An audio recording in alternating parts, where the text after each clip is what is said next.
get the shit jumping like a 6'4". Chrome with the big spokes, I'm so official. Crazy white boy with the big old pistol.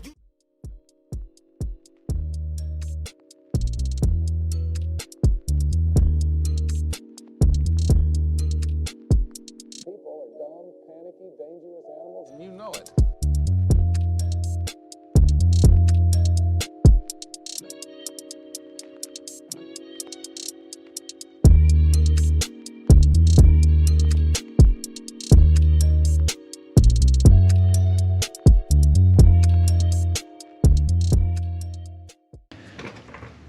Alright, so first thing we're going to do is take these two bolts out here off of the strut to allow the lower control arm to drop. These are splined on this side, the bolt side, so only loosen from the nut side. And I'm going to hold this side with a wrench, that way we ensure we don't strip out the splines here.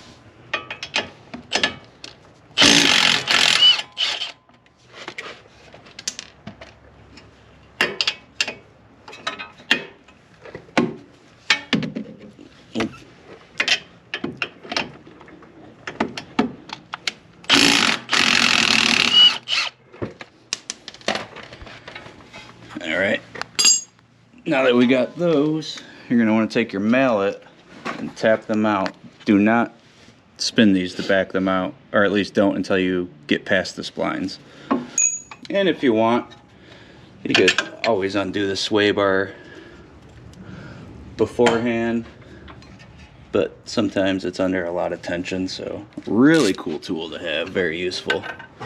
But as you can see, that stud there is pretty long. You could get it with like a deep well socket, but the stud itself actually ends up spinning on the inside of the sway bar link, and so you need the 18 and a 9mm on a ratchet.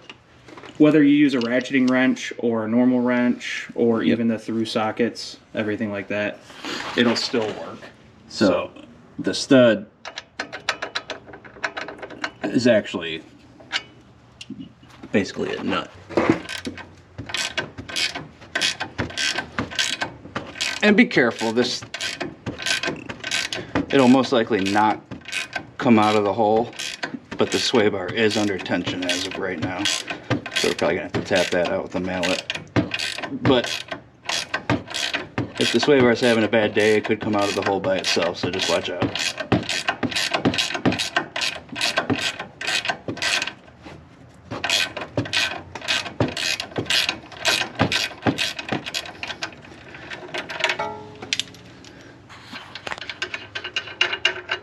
And there we go.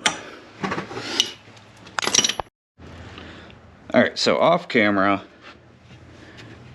after we unbolted the sway bar, I lowered the jack a little bit. I meant to get this on camera, but the knuckle itself will just fall out of the strut. The sway bar will take over. Watch out, because it's going to want to kick the strut over that way. So now we're just able to pull the sway bar out, and all we got to do is get to the top, undo these top bolts here, drop that sucker, and Out with the old and with the new. yep, get the new ones in there. All right, everyone, so we're ready to go ahead and drop the upper portion of the strut down, and Keegan's gonna go ahead and grab the strut when I start loosening up these bolts. Just keeping it from falling.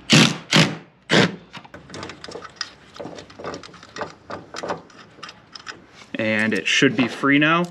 So I'm gonna go ahead and take the camera from Keegan, and he's gonna go ahead and drop the whole entire coilover assembly straight out of there. Yep, and be careful not to snag anything on your way out. You got your wheel speed sensor line, your brake line. But yeah, just be careful not to mess anything up. Since I want to be as low as possible, and I don't really care all that much about ride quality because it's going to be on coilovers regardless, it's going to be rough no matter what.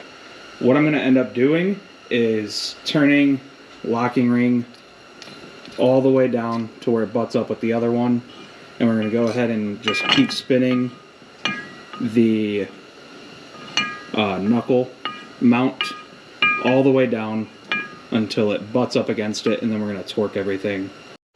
All right, everyone. So we're going to measure the old coilover setup that I was using from the mounting hat down to the bottom.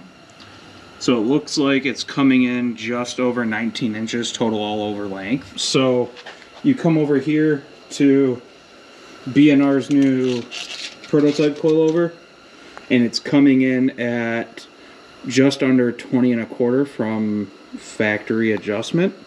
So what we're going to do is we're going to take these two locking rings, we're going to butt them up against each other, and we're going to turn this all the way down so we can get as close as possible to where it was at with the old coilover setup.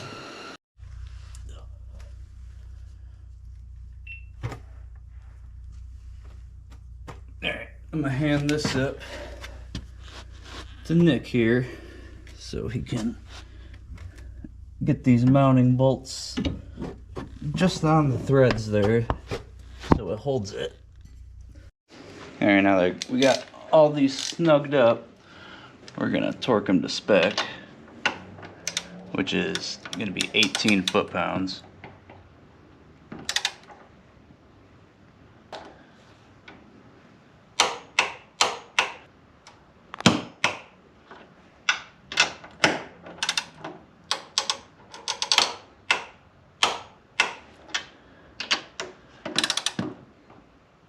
Do one more run around. Alright, we got this top one pushed all the way back into the slot and snugged up. It's not torqued down yet, just snug to hold it. That way we can get this bottom one nice and snug. And I can't stress it enough, you want to hold the bolt itself with a wrench, because those splines are there for a reason.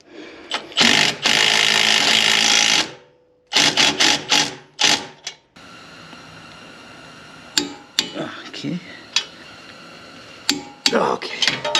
There we are. Alright, now we just gotta Raise up the whole assembly so we can get the sway bar link in there. put this on. We're gonna go ahead and use our Milwaukee Impact and go ahead and put it on option number 1. Yeah, the 1 power setting, because we don't want to overdo this. Just want to Snug it up.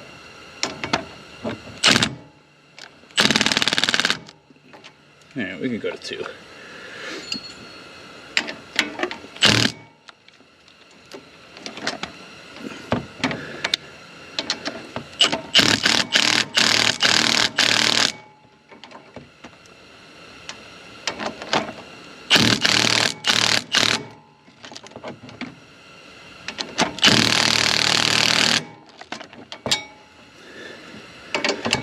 A little more and then we'll hit it with the torque wrench.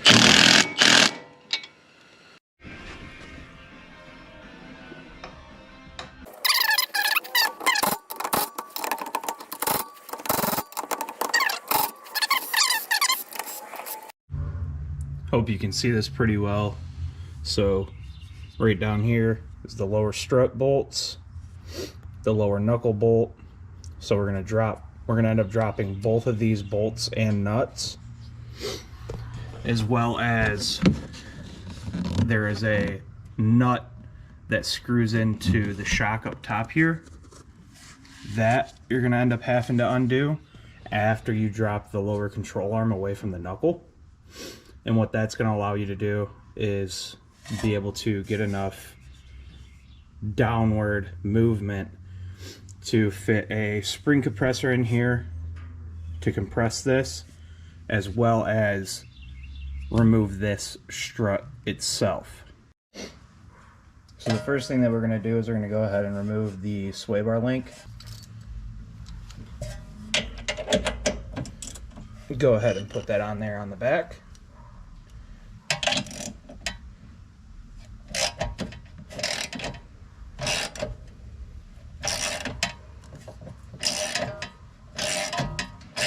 We're going to go ahead and move this jack up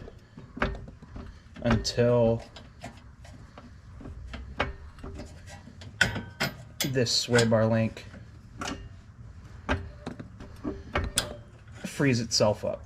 Okay, so the very next step is to go ahead and remove the lower control arm to knuckle assembly bolt and nut.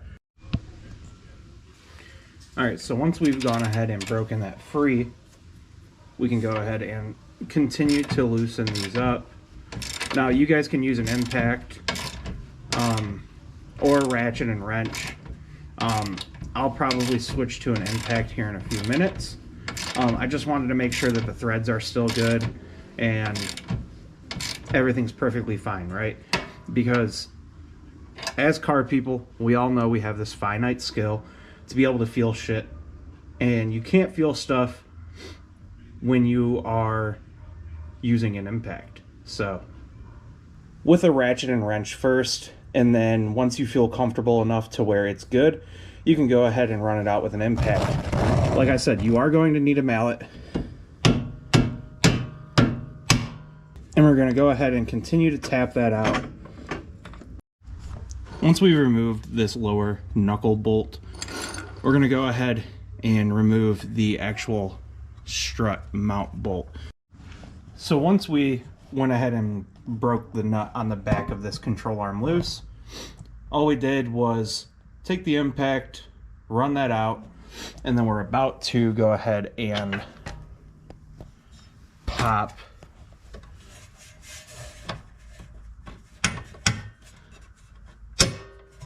this lower bolt completely out.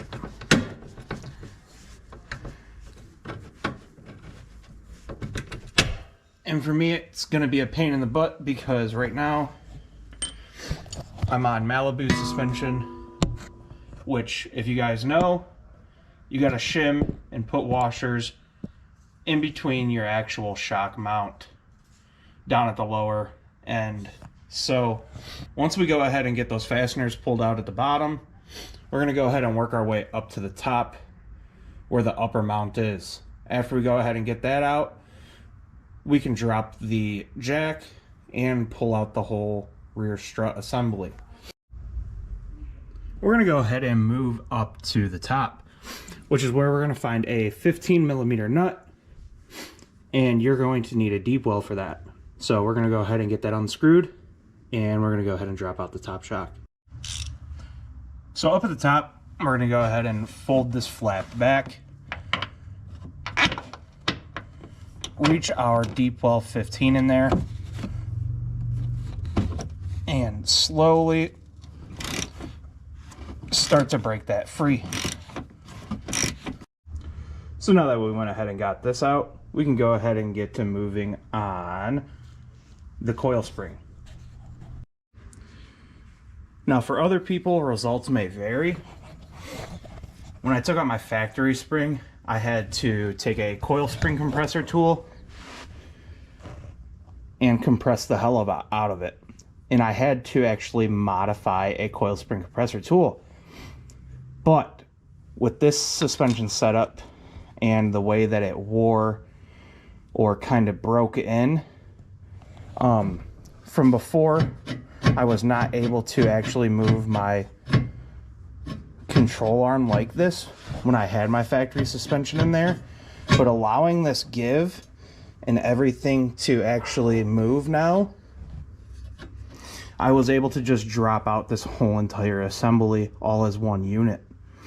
And the bottom insulator you're going to want to keep, because that is going to pair up with the new coil spring at the bottom. So we're going to go ahead and shoot over to the workbench, and I will show you how to match that up. Back here over at the workbench, we're going to take our factory insulator that came out from the bottom of our control arm, and as you can see, there is a notch right here. Now that notch is going to actually pair up and interface with your lower control arm. Now, you're going to have two sides to your spring. You're going to have the flat side, which is going to go with your adjustment. That's going to go up towards the top. Now the side that actually still has the raw coil and it's kind of at a tilted angle and it's not finished out flat, that's the side that's going to interface with your insulator. So we're going to go ahead and actually stick this insulator in, and it's got a groove. It kind of like corkscrews, if you can see that. It's almost like threads, right? So we're going to stick that in and twist it until it turns in place. And then that's how we know that we have the insulator in there correctly, is it kind of just sits in there. Okay. And once we have that, then we can go ahead and take our adjustment and we can fit that in on top. And then we'll be able to throw this whole assembly in to the rear of the car. Basically undoing what we just did. Okay, so once you have your shock fitted in there, your spring fitted in there, slowly raise a jack underneath this whole assembly, and you're going to want to make sure your coil spring is sitting in its insulator, as well as your shock tube itself fit inside of the hole that it needs to up on the top end. So we're going to go ahead and slowly raise this jack.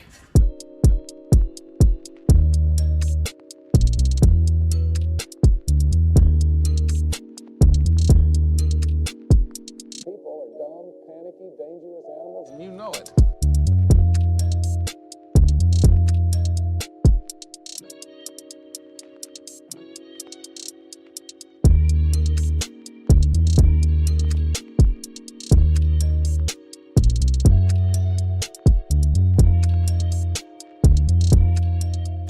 Catch is, you will sever every human contact. Nobody will ever know you exist. Here's the deal. Once you've gone ahead and tightened everything up to spec, you're going to move down here to this locking collar, and you're going to go ahead and use the included spanner wrenches, tighten that up, and then what we're going to do is we're going to take a measurement from the top either of the threads or this notch right here inside of the coilover body. And what I like to do is I like to take a set of calipers, go from this notch, and then go to the locking ring. So you always want to take your measurements, keep them documented. Like I said, top thread, this notch, top of the actual shock body where this bushing's at. Either one, because what you want to do, same thing with your spring, right? You'd want to document that, unless if you're like me and you turn it all the way down because you want to go low. Okay, you turn it all the way down both sides, and then what we're going to end up doing, taking a measurement for the shock so that way we can get exactly the right amount of preload both sides. That way our ride is consistent and it's not wanting to pull from one side to another. So I'll go ahead and get that measurement, go ahead document it in my paper book, go ahead and torque this down, and then we're good to start reassembling everything.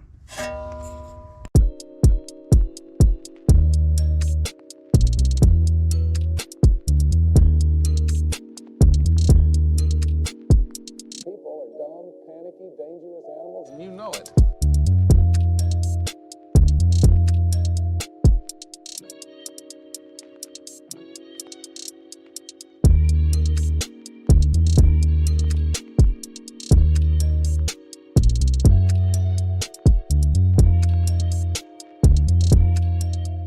Catch is, you will sever every human contact. Nobody will ever know you exist.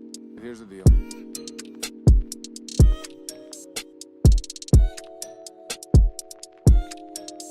People are dumb.